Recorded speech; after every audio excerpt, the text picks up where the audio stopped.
Hello students, इस video में मैं अभय कुमार क्लास 12 फिजिक्स का चैप्टर 3 धारा विद्युत करंट इलेक्ट्रिसिटी के पार्ट 8 को डिस्कस करने जा रहा हूं, जिसमें एक बहुत ही इम्पॉर्टेंट टॉपिक विभव मापी पोटेंशियोमीटर को डिस्कस किया जाएगा, जिससे संबंधित वस्तुनिष्ठ प्रश्न, लघु उत्तरीय प्रश्न तथा दीर्घ उत्तरीय प्रश्न 12वीं बोर्ड की परीक्षाओं में पूछे जाते हैं। प्रत्येक साल किसी न किसी बोर्ड की परीक्षा में विभव मापी से संबंधित प्रश्न अवश्य पूछे जाते हैं। तो विभव मापी के इस टॉपिक में विभव मापी का सिद्धांत, विभव मापी की बनावट, विभव मापी की सहायता से दो सेलों के विद्युत वाहक बलों की तुलना करना तथा विभव मापी पर आधारित एनसीईआरटी टेक्स्ट बुक का आंकिक प्रश्न न्यूमेरिकल 3.12 का सॉल्यूशन भी इस वीडियो में किया जाएगा। अतः इस वीडियो में विभव मापी से संबंधित बहुत से प्रश्न बन सकते हैं। अतः इस वीडियो को अंत तक देखने से उन सारे प्रश्नों का वस्तुनिष्ठ प्रश्न से, विभव मापी से संबंधित वस्तुनिष्ठ प्रश्न से दीर्घ उत्तरीय प्रश्नों का उत्तर मिल पाएगा। तो अब शुरू किया जाए। सबसे पहले विभव मापी है क्या चीज़? विभव मापी एक यथार्थ यंत्र या उपकरण है जिसकी सहायता से किसी सेल का विद्युत वाहक बल या किसी विद्युत परिपथ के किन्हीं दो बिंदुओं के बीच का विभवांतर को यथार्थता के साथ, शुद्धता के साथ मापा जा सकता है।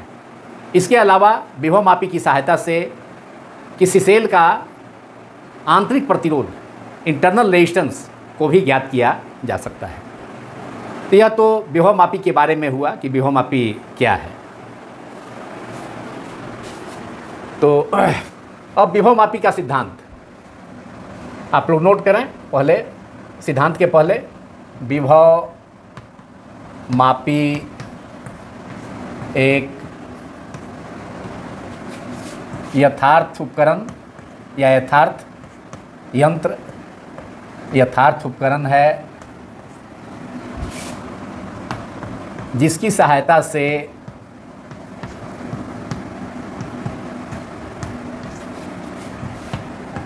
किसी सेल का विद्युत वाहक बल, किसी सेल का विद्युत वाहक बल ईएमएफ या उस सेल का आंतरिक प्रतिरोध ज्ञात किया जा सकता है, या किसी सेल का विद्युत वाहक बल या आंतरिक प्रतिरोध जिसे स्मॉल आर संकेत से सूचित किया जाता है, ज्ञात किया जा सकता है। और काफ़ी यथार्थता के साथ, शुद्धता के साथ, काफ़ी सही मान, विभव मापी से मापा गया मान, विभव मापी से सेल का विद्युत वाहक बल या परिपथ के किन्हीं दो बिंदुओं के बीच मापा गया विभवांतर का मान काफ़ी यथार्थ होता है। और ऐसा इसलिए होता है कि विभव मापी को जिस विद्युत परिपथ में लगाया जाता है तो विभव मापी अपने से होकर विभव मापी कोई धारा परिपथ का लेता नहीं है, और इसके कारण किसी सेल का या परिपथ के किन्हीं दो बिंदुओं के बीच का सही विभवांतर ज्ञात किया जाता है विभव मापी की सहायता से, पोटेंशियोमीटर की सहायता से। परंतु यदि किसी वोल्ट मीटर से किसी विद्युत परिपथ के दो बिंदुओं को का मान अगर मान ज्ञात करना हो, दो बिंदुओं के बीच विभवांतर का मान ज्ञात करना हो, तो जब किसी वोल्ट मीटर को विद्युत परिपथ में लगाया जाता है तो वोल्ट मीटर विद्युत परिपथ से प्रवाहित होने वाली धारा का कुछ अंश ग्रहण करता है, और इसके कारण वोल्ट मीटर इसके कारण उस विद्युत परिपथ से प्रवाहित होने वाली धारा का मान घट जाता है। और इस कारण वोल्ट मीटर से मापा गया विभवांतर का मान उतना यथार्थ, उतना सही नहीं हो पाता है जितना कि विभव मापी की सहायता से होता है। इसलिए विभव मापी विद्युत किसी सेल का विद्युत वाहक बल मापने के लिए या परिपथ के किन्हीं दो बिंदुओं के बीच विभवांतर मापने के लिए वोल्ट मीटर से ज़्यादा श्रेष्ठ है, ज़्यादा बेहतर है। इसलिए कभी कभी 12वीं बोर्ड की परीक्षाओं में लघुतरीय प्रश्न पूछा जाता है कि किसी सेल का विद्युत वाहक बल या विभवांतर मापने के लिए विभव मापी वोल्ट मीटर की अपेक्षा क्यों बेहतर है, तो उसका उत्तर यही हुआ। तो विभव मापी एक यथार्थ उपकरण है जिसकी सहायता से किसी सेल का विद्युत वाहक बल या आंतरिक प्रतिरोध, जिसका संकेत स्मॉल r है, यह ज्ञात किया जा सकता है या ज्ञात किया जाता है। अब विभव मापी का सिद्धांत, और इसे भी दीर्घ उत्तरीय प्रश्न के साथ भी टेल के रूप में या अलग से भी 2 अंक के प्रश्न में भी विभव मापी के सिद्धांत, विभव मापी क्या है, इसके सिद्धांत को बताएं। तो विभव मापी का ये प्रिंसिपल हो गया। तो विभव मापी इस सिद्धांत पर आधारित है कि जब किसी समरूप तार से होकर, विभव मापी में मिश्र धातु मैग्नीन या कॉन्स्टेंटन के तार का उपयोग किया जाता है। तो जब किसी समरूप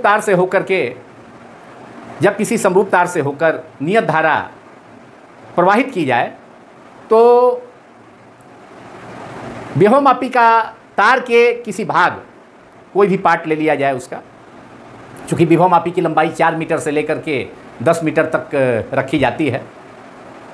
तो जब किसी विभव मापी का समरूप तार से होकर नियत धारा प्रवाहित की जाती है तो विभव मापी का तार के किसी भाग के सिरों के बीच का विभवांतर उस भाग की लंबाई के समानुपाती होता है, और यह विभव मापी का सिद्धांत है। अर्थात भी समानुपाती, अगर विभव मापी का तार का कोई भाग है, कोई अंश है, कोई पार्ट है जिसकी लंबाई कितनी है, l है, और उसके सिरों के बीच विभवांतर भी हो, तो भी समानुपाती का चिन्ह भी वैरीज एज l। कब? जब धारा I नियत हो। धारा का संकेत I होता है, I का उपयोग किया जाता है। तो जब धारा I नियत हो, कंडीशन है जब धारा I नियत हो,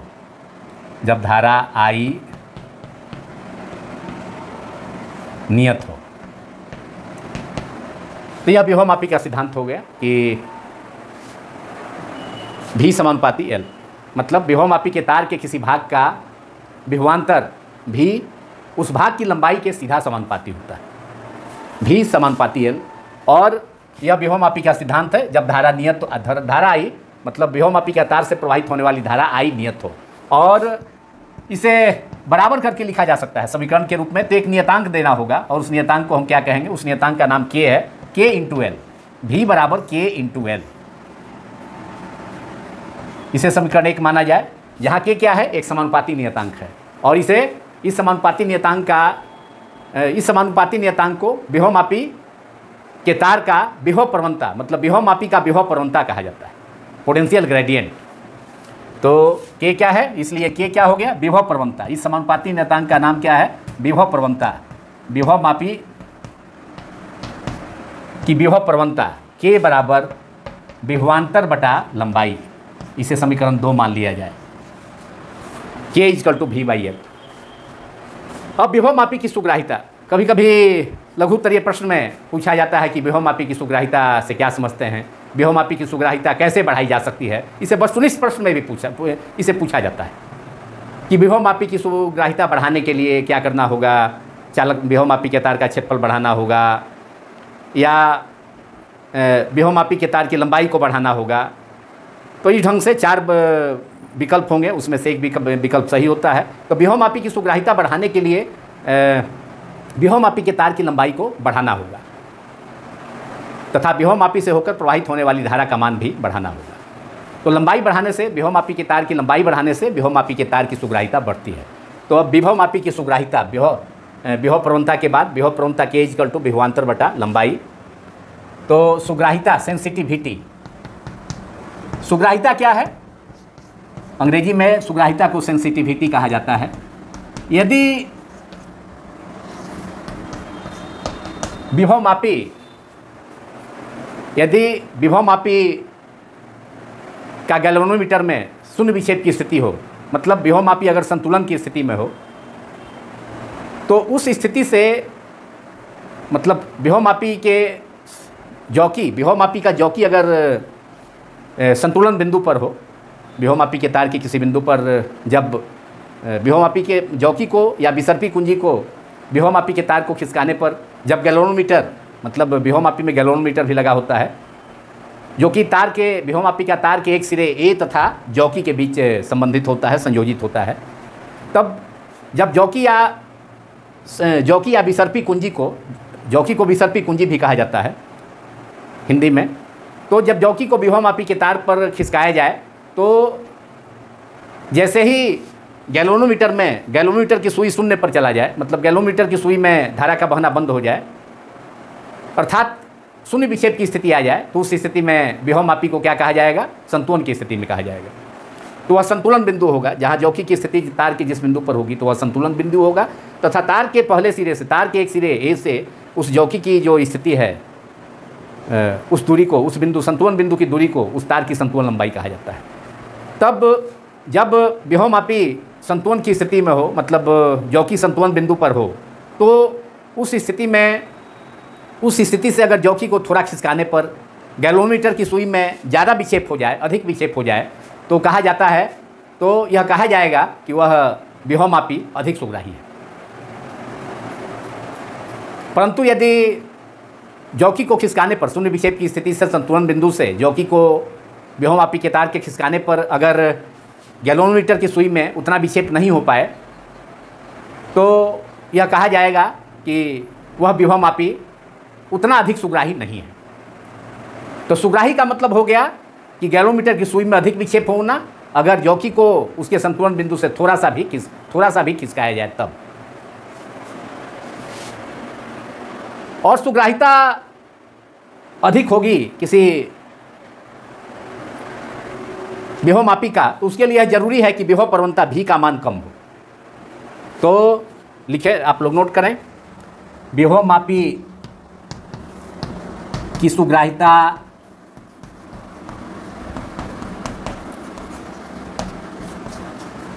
अधिक होने के लिए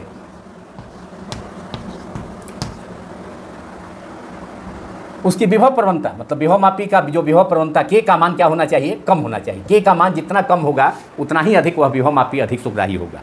के लिए उसके विभव प्रवणता का मान कम होना चाहिए। के का मान, उसके विभव प्रवणता, पोटेंशियल ग्रेडियंट के का मान कम होना चाहिए, कम होना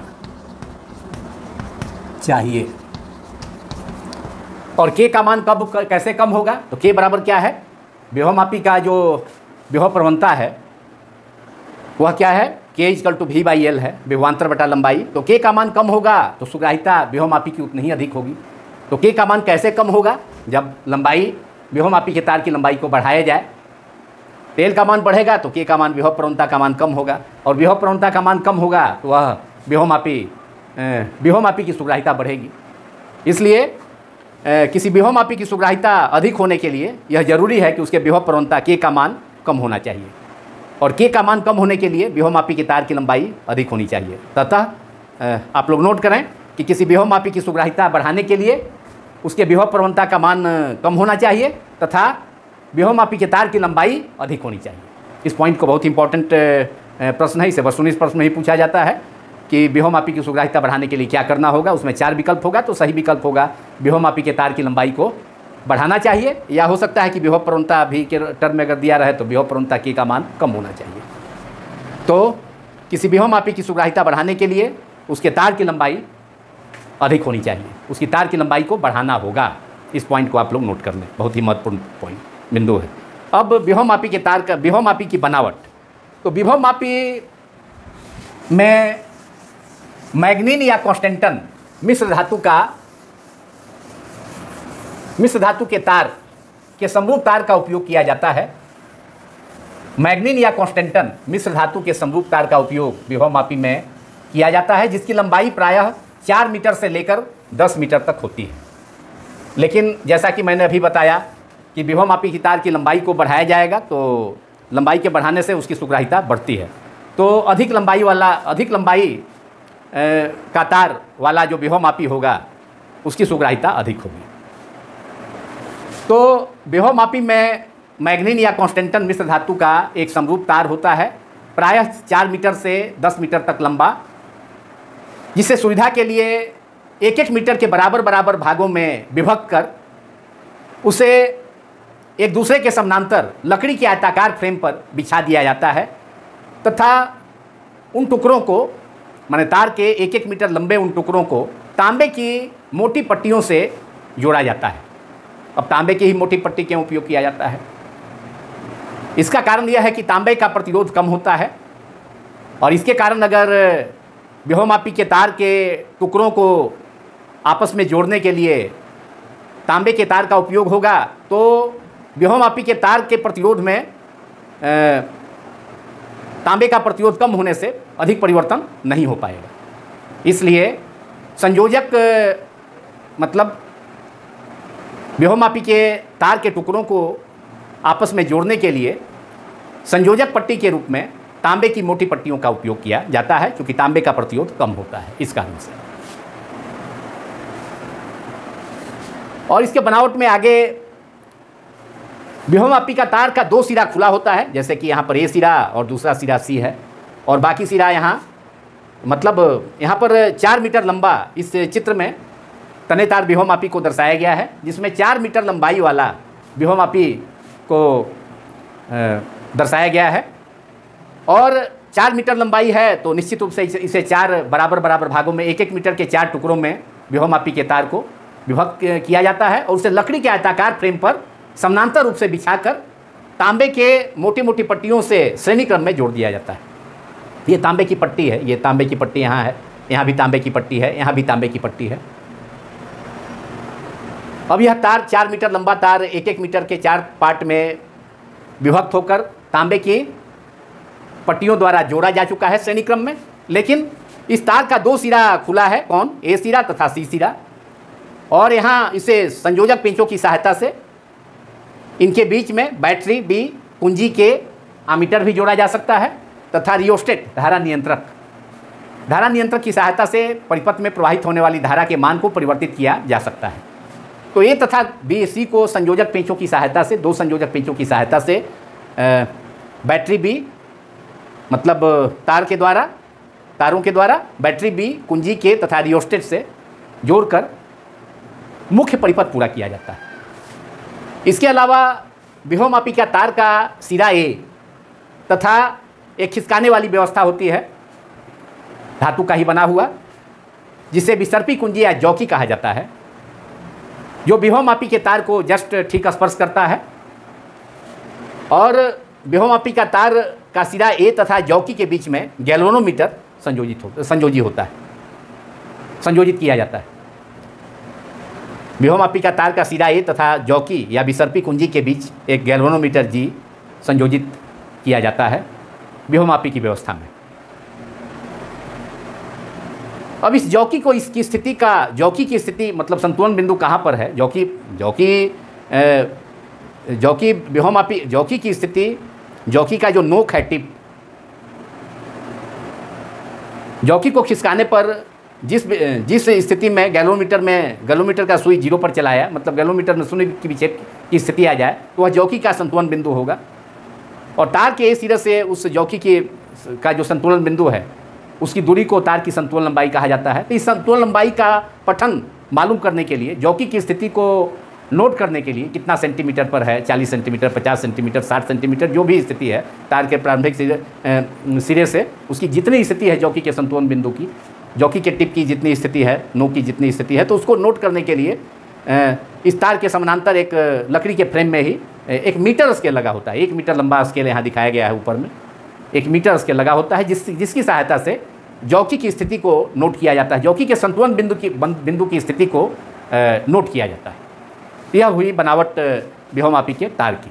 अब विभवमापी का उपयोग या विभवमापी के अनुप्रयोग जिसमें से व्योममापी के मुख्यतः दो उपयोग हैं। एक, व्योममापी की सहायता से दो सेलों के विद्युत वाहक बलों की तुलना किया जा सकता है, तथा दूसरा उपयोग व्योममापी की सहायता से, व्योममापी को तने तार व्योममापी भी कहा जाता है। तो व्योममापी की सहायता से किसी सेल का आंतरिक प्रतिरोध स्मॉल आर का मान भी ज्ञात किया जा सकता है। लेकिन इस वीडियो में व्योममापी का एक बहुत ही महत्वपूर्ण उपयोग, एक मुख्य उपयोग, व्योममापी की सहायता से दो सेलों के विद्युत वाहक बलों की तुलना करना, तो उसको डिस्कस किया जाएगा, जिसे प्रायः 12वीं बोर्ड की परीक्षाओं में दीर्घ उत्तरीय प्रश्न के रूप में पूछा जाता है, या उसे इसके परिपथ को तथा दो सेलों का विद्युत वाहक बलों की तुलना करने के लिए, व्योममापी की सहायता से दो सेलों के विद्युत वाहक बलों की तुलना करने के लिए आवश्यक सूत्र को लिखने के लिए और उसका परिपथ बनाने के लिए भी 2 अंक के लघु उत्तरीय प्रश्न में भी पूछा जाता है। तो लघु उत्तरीय प्रश्न में तथा दीर्घ उत्तरीय प्रश्न दोनों में व्योममापी की सहायता से दो सेलों का विद्युत वाहक बलों की तुलना कैसे करेंगे यह पूछा जाता है। तो उस उपयोग को हम लोग इस वीडियो में डिस्कस करेंगे।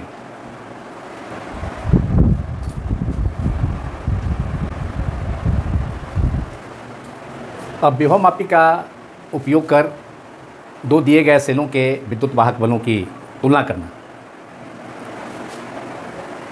और इसे लघु उत्तरीय प्रश्न में इसके लिए आवश्यक परिपथ तथा इसके सूत्र को, संबंधित सूत्र को लिखना, ये लघु उत्तरीय प्रश्न में इससे संबंधित प्रश्न पूछा जाता है। और नहीं तो दो दिए गए सेलों का विद्युत वाहक बलों की तुलना व्योममापी की सहायता से करने के लिए उसका वर्णन करना, उसे दीर्घ उत्तरीय प्रश्न में प्राय पूछा जाता है 12वीं बोर्ड की परीक्षाओं में। तो किन्हीं दो दिए गए सेलों के विद्युत वाहक बलों की तुलना के लिए व्योममापी का उपयोग कर आवश्यक परिपथ को इस चित्र में दर्शाया गया है, जिसमें व्योममापी का केवल एक तार, मतलब व्योममापी के जितने भी, क्योंकि व्योममापी की व्यवस्था में व्योममापी के तार को 4 मीटर से लेकर 10 मीटर तक के लंबे तार को 1-1 मीटर के, अब 4 मीटर लंबा है तो 4 भागों में उसको विभक्त करके तांबे की पट्टियों से जोड़ा जाता है, या उससे अधिक लंबाई का तार हुआ, 10 मीटर लंबा तार होगा तो व्योममापी का तार को 10 बराबर 1-1 मीटर के 10 बराबर भागों में विभक्त कर उसे लकड़ी के फ्रेम पर बिछा दिया जाता है और तांबे की पट्टियों से उन भागों को, उन खंडों को, तार के खंडों को जोड़ा जाता है। तो यहाँ सुविधा के लिए व्योममापी के 4 मीटर से लेकर 10 मीटर लंबा तार, जो भी व्योममापी उपयोग में लाया जाता है, तो उसको एक ही तार एसी से 4 मीटर लंबा, या अगर 10 मीटर लंबा अगर व्योममापी है तो 10 मीटर लंबाई को केवल एक ही तार से दर्शाया गया है। मतलब व्योममापी के तार की पूरी लंबाई को यहाँ केवल एक ही तार एसी से दर्शाया गया है सुविधा के लिए, और उसे मतलब व्योममापी के तार को खंड करके 1-1 मीटर के बराबर भागों में विभक्त करके और तांबे की पट्टियों से जोड़ा जाता है लकड़ी के फ्रेम पर बिछाकर। तो उस चित्र को हमने बनावट में डिस्कस किया था। अब यहाँ व्योममापी का तार एसी एक ही तार के द्वारा पूरी लंबाई को, व्योममापी के तार की पूरी लंबाई को दर्शाया गया है। अब इस तार के दोनों सिरे ए तथा सी के बीच में बैटरी बी, आमीटर ए, रियोस्टेट RH तथा कुंजी के जोड़ा जाता है, और जोड़ करके जिससे कि ए तथा सी तार के बीच विभवांतर स्थापित हो जाए। इस बैटरी बी तथा कुंजी के की सहायता से व्योममापी का तार एसी से होकर धारा प्रवाहित होगी, जिससे कि तार के दोनों सिरों के बीच, ए तथा सी के बीच में विभवांतर उत्पन्न होता है। लेकिन हमारा काम क्या है? हमारा कार्य है कि व्योममापी की सहायता से दो दिए गए सेलों, यहाँ 2 दिए गए सेल हैं, एक का विद्युत वाहक बल E1 है तथा दूसरे का विद्युत वाहक बल E2 है। तो इन दोनों सेलों के विद्युत वाहक बलों की तुलना करना है। तो इन दोनों दिए गए सेलों को, जिनके विद्युत वाहक बल क्रमशः E1 तथा E2 हैं, उन्हें जोड़ा जाता है व्योममापी का तार एसी के ए सिरा तथा जॉकी जे के बीच में।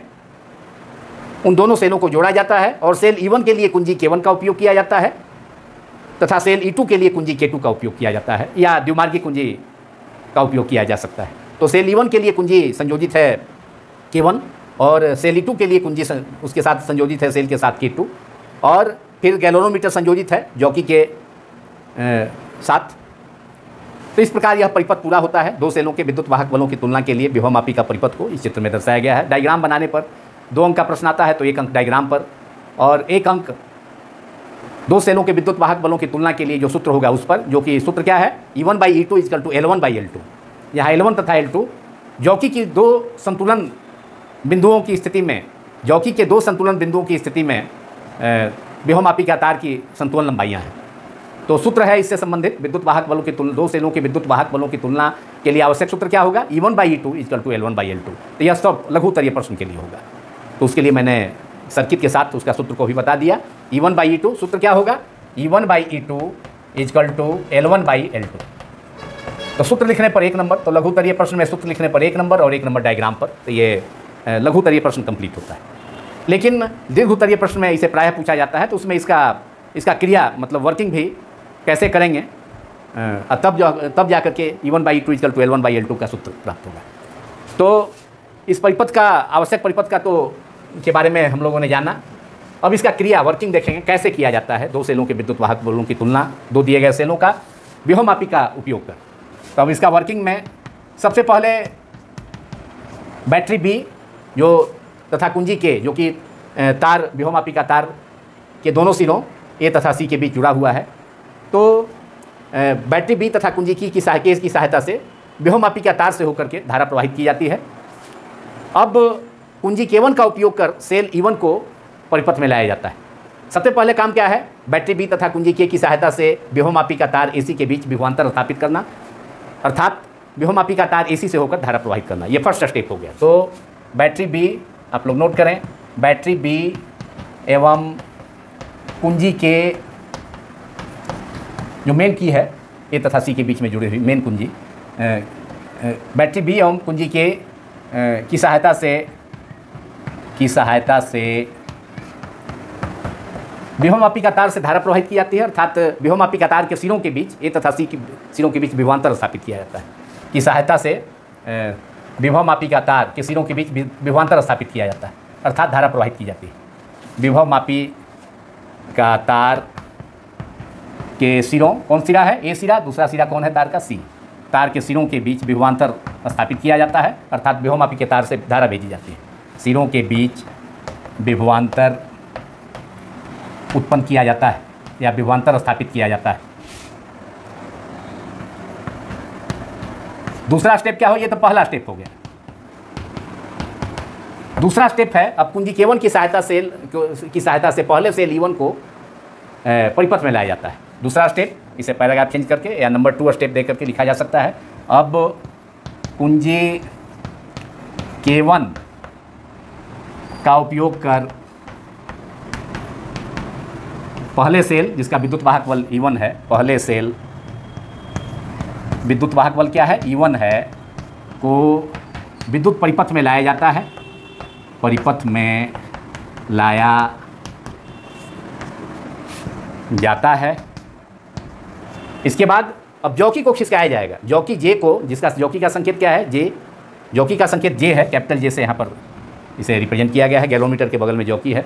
अब जॉकी J को विभवमापी का तार AC पर खिसकाया जाता है और सपोज किया जाए D1 बिंदु पर, D1 बिंदु संतुलन बिंदु है। जब जॉकी को विभवमापी के तार पर खिसकाने पर गैल्वेनोमीटर G में शून्य विक्षेप आ जाता है, मतलब गैल्वेनोमीटर की सुई शून्य पर चली जाती है।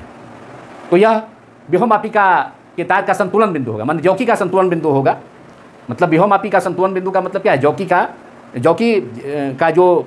की स्थिति, जिस स्थिति पर गैल्वेनोमीटर में शून्य विक्षेप की स्थिति आ जाए, तो यह तार का संतुलन, विभवमापी के तार का संतुलन बिंदु हो गया, जो कि सपोज किया जाए D1 है। और इसकी लंबाई और तार के सिरे से, प्रारंभिक सिरे से जॉकी तार के संतुलन बिंदु D1 या जॉकी की स्थिति, जॉकी की जो स्थिति है उसकी दूरी तार की संतुलन लंबाई कही जाएगी। इस संतुलन लंबाई को AD1 को L1 मान लिया जाए। तो कहने का मतलब है जॉकी कुंजी K1 की सहायता से पहले से E1 को परिपथ में लाकर तथा जॉकी J को तार पर खिसका करके तार का संतुलन बिंदु, मतलब जॉकी की स्थिति D1 बिंदु पर, यह संतुलन बिंदु हो गया। संतुलन बिंदु प्राप्त होता है, मतलब अर्थात गैल्वेनोमीटर की सुई में शून्य विक्षेप की स्थिति प्राप्त होती है। तो अब स्केल की सहायता से जॉकी की स्थिति को नोट कर लिया जाएगा। तो यह तार का संतुलन बिंदु होगा पहली स्थिति में AD1 = L1 सपोज किया जाए। तो अब जॉकी कुंजी K1 का उपयोग कर पहले से E1 को परिपथ में लाया जाता है तथा जॉकी J को विभवमापी का तार AC पर खिसकाकर संतुलन बिंदु अर्थात या मतलब तार की संतुलन लंबाई तार के सिरे से D1 जॉकी का जो स्थिति है जहां संतुलन बिंदु प्राप्त हुआ है, गैलोमीटर की सुई में शून्य विक्षेप हुआ है, तो उसकी स्थिति को नोट कर लिया जाता है स्केल की सहायता से। तो जॉकी J को तार AC पर खिसकाकर तार की संतुलन लंबाई अर्थात जॉकी की स्थिति को स्केल की सहायता से नोट कर लिया जाता है। संतुलन लंबाई, उस संतुलन लंबाई को मानते हैं कितना, L1 AD1 जॉकी की स्थिति D1 बिंदु पर है तो तार के सिरे से D1 की दूरी AD1 = L1 स्केल की सहायता से नोट कर लिया जाता है। अब क्या होगा, अब जब शून्य विक्षेप की स्थिति आ गया गैल्वेनोमीटर में तो तार के A तथा D1 बिंदुओं के बीच का जो विभवांतर होगा वह पहले सेल का विद्युत वाहक बल होगा। क्योंकि सेल का विद्युत वाहक बल कब होता है, जब सेल से कोई धारा प्रवाहित नहीं होती है। तो सेल के दोनों ध्रुवों के बीच विभवों का अंतर को हम क्या कहते हैं, सेल का विद्युत वाहक बल कहते हैं। तो गैल्वेनोमीटर के शून्य विक्षेप की स्थिति में क्या होगा कि तार के विभवमापी का तार का A बिंदु तथा D1 के बीच का जो विभवांतर होगा वह क्या हो जाएगा, क्योंकि गैल्वेनोमीटर के शून्य विक्षेप की स्थिति में कोई धारा प्रवाहित नहीं होगी। तो वैसी स्थिति में तार का बिंदु A तथा D1 के बीच का विभवांतर क्या होगा, पहले सेल का विद्युत वाहक बल होगा जो कि E1 होगा। इसलिए तार के A तथा D1 बिंदु के बीच का विभवांतर सपोज किया जाए V1 बराबर सेल का विद्युत वाहक बल हो जाएगा पहले सेल का, जो कि पहले सेल का विद्युत वाहक बल E1 हो गया। और विभवमापी के सिद्धांत से हम जानते हैं V समानुपाती होता है किसके, L के। यहाँ पर V किसके बराबर हो गया, A तथा D1 के बीच का विभवांतर सेल का विद्युत वाहक बल हो गया। क्योंकि सेल का विद्युत वाहक बल की स्थिति में सेल से कोई धारा प्रवाहित नहीं होती है। तो यहाँ पर V समानुपाती किसके हो गया, V1 समानुपाती हो गया किसके, E1 के। V1 बराबर E1 के हो गया तो E1 समानुपाती L हो गया। इसलिए E1 = क्या हो गया, V समानुपाती L होता है तो V = KL। यहाँ पर V के जगह पर क्या है, विभवांतर की जगह A तथा D1 बिंदुओं के बीच विभवांतर V1 की जगह E1 है, पहले सेल का विद्युत वाहक बल होगा, बराबर हो जाएगा K × L1। ये पहला समीकरण इसके लिए प्राप्त हो गया। तो ये पहला समीकरण हो गया। अब क्या करेंगे, इसी प्रकार अब कुंजी K2 की सहायता से दूसरे सेल E2 को विद्युत परिपथ में लाया जाता है तथा जॉकी J को फिर खिसका करके, फिर तार AC पर खिसका करके नया संतुलन बिंदु सपोज किया जाए। जॉकी की स्थिति अब कहाँ पर आ गया, तार के D2 बिंदु पर आया जब गैल्वेनोमीटर में शून्य विक्षेप हो गया। तब तार का नया संतुलन बिंदु हो गया कौन, जो मतलब विभवमापी तार का नया संतुलन बिंदु कौन हो गया, जॉकी की नई स्थिति कौन हो गई, D2 हो गई। तो D2 स्थिति को अब स्केल पर हम पढ़ लेंगे। मतलब तार के सिरे से D2 की दूरी, मतलब जॉकी की जो नई स्थिति है तार पर, जब गैल्वेनोमीटर का सुई शून्य विक्षेप में आ गया, मतलब संतुलन बिंदु जब प्राप्त हो गया, तो तार के सिरे से D2 जॉकी की स्थिति जो D2 बिंदु है अब तार के, तो उसको हम तार के समानांतर जो मीटर स्केल लगा होता है उस पर पढ़ लेंगे पठन की कितना सेंटीमीटर है, तो वह तार की नई संतुलन लंबाई होगा। अब इस स्थिति में जब दोबारा गैल्वेनोमीटर शून्य विक्षेप की स्थिति में आ गया, मतलब नई संतुलन बिंदु की स्थिति आ गई D2 बिंदु पर तार के, तो अब A तथा तार के सिरा तथा D2 जॉकी की स्थिति के बीच का जो विभवांतर है वह क्या होगा, अब दूसरे सेल E2 का विद्युत वाहक बल हो गया, क्योंकि दूसरी कुंजी K2 की सहायता से दूसरे सेल को परिपथ में लाया गया है। तो अब क्या हो जाएगा, दूसरे सेल का विद्युत वाहक बल, अब संतुलन लंबाई सपोज करते हैं कितना है, L2 है, जिसको हम नोट कर लेंगे किससे, स्केल की सहायता से। तो दूसरे सेल का विद्युत वाहक बल क्या हो जाएगा, E2 हो जाएगा, जो कि A तथा D2 बिंदुओं के बीच का विभवांतर होगा शून्य विक्षेप की स्थिति में। तो शून्य विक्षेप की स्थिति में चूंकि परिपथ से गैल्वेनोमीटर से कोई धारा नहीं बहेगी और विद्युत वाहक बल होता ही है सेल का जब सेल से कोई धारा नहीं बहती है, तो अब A तथा D2 के बीच का विभवांतर दूसरे सेल E2 का विद्युत वाहक बल होगा। तो V2 बराबर E2 = क्या हो जाएगा, V समानुपाती L। तो यहाँ पर E2 = क्या होगा, K × L2। दूसरे सेल का विद्युत वाहक बल E2 बराबर K × L2 और पहले सेल का विद्युत वाहक बल हो गया। इसी प्रकार सिमिलर जो पहला स्टेप हमने किया था उसी ढंग से हमने प्राप्त किया E2 = जिसके बारे में मैंने बताया भी। तो E1 = पहले सेल का विद्युत वाहक बल KL1, E2 = K × L2, जहाँ K क्या है, एक समानुपाती नियतांक है जिसे विभवमापी का विभव प्रवणता कहा जाता है। अब दोनों की तुलना करना है तो समीकरण 1 में 2 से भाग दे दिया जाए, तो समीकरण 1 में 2 से भाग दे दिया जाए, तो भाग देने पर क्या होगा, हमें रिजल्ट मालूम हो जाएगा, सूत्र मालूम हो जाएगा दो सेलों के विद्युत वाहक बलों की तुलना के लिए। तो समीकरण 1 में 2 से भाग दिया जाए, मतलब 1/2 से, मतलब समीकरण 1 में समीकरण 2 से भाग देने पर 1/2 से का मतलब है समीकरण 1 में समीकरण 2 से भाग देने पर E1/E2 बराबर हो गया KL1/KL2। K से K कैंसिल हो गया, L1/L2। तो यह आवश्यक सूत्र हो गया। दो दिए गए सेलों का विद्युत वाहक बलों की दो दिए गए सेलों के विद्युत वाहक बलों की तुलना विभवमापी का उपयोग कर उससे संबंधित सूत्र हो गया। इस सूत्र की सहायता से दो दिए गए सेलों के विद्युत वाहक बलों की तुलना विभवमापी की सहायता से किया जा सकता है। क्योंकि संतुलन लंबाई L1 और L2 हमें जॉकी की जो स्थिति है, संतुलन बिंदु की स्थिति, उसको हम स्केल की सहायता से नोट कर सकते हैं। तो L1 L2 प्राप्त हो गया है, तो इसलिए E1/E2 E1/E2 इक्वल टू हो गया L1/L2। यह आवश्यक सूत्र है, समीकरण 3 इसके लिए मान लिया जाए। तो E1/E2 इक्वल टू L1/L2। और इस समीकरण यह आवश्यक सूत्र है जिसकी सहायता से दो सेलों के विद्युत वाहक बलों की तुलना की जा सकती है। कभी कभी जैसा कि मैंने पहले भी बताया, लघुत्तरीय प्रश्न में सूत्र भी पूछ देता है, तो सूत्र हम केवल उस स्थिति में केवल सूत्र लिख सकते हैं E1/E2 इक्वल टू L1/L2। और इस सूत्र की सहायता से दो सेलों के विद्युत वाहक बलों की तुलना की जा सकती है L1 तथा L2 के ज्ञात मानों को रख करके।